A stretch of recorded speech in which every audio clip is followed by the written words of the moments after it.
Ayon sa Human Rights Group na Defend Bicol, aabot sa 31 ng 105mm howitzer shells ang pinaputok mula sa headquarters ng AFP sa Barangay Panisihan, Uson na bumagsak sa bahagi ng Barangay Bonifacio sa Mount Bagulayag. Bago pa man ang live fire exercise, 3 barangay raw sa Uson ang inabesuhan ng LGU at mga militar. Kabilang ang Barangay Madao, Simawa at Bonifacio para humingi ng pahintulot sa nasabing pag-testing ng mga kagamitan.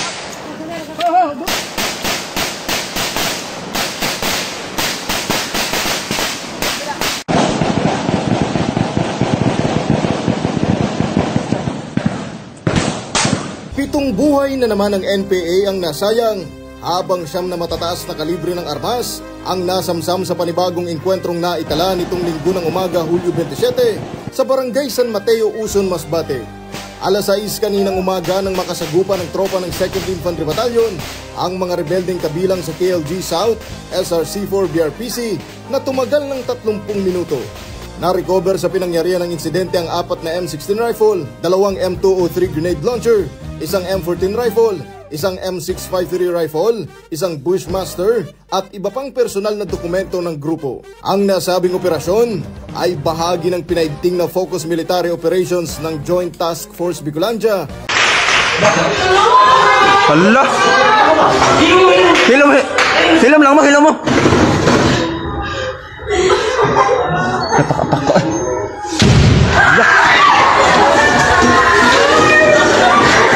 Kubiri. I love you, Lord. Oh, your mercy never fails me. All my days I've been held in your hands.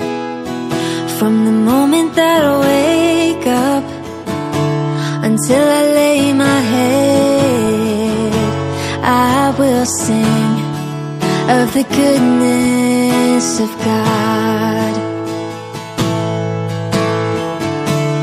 All my life you have been faithful.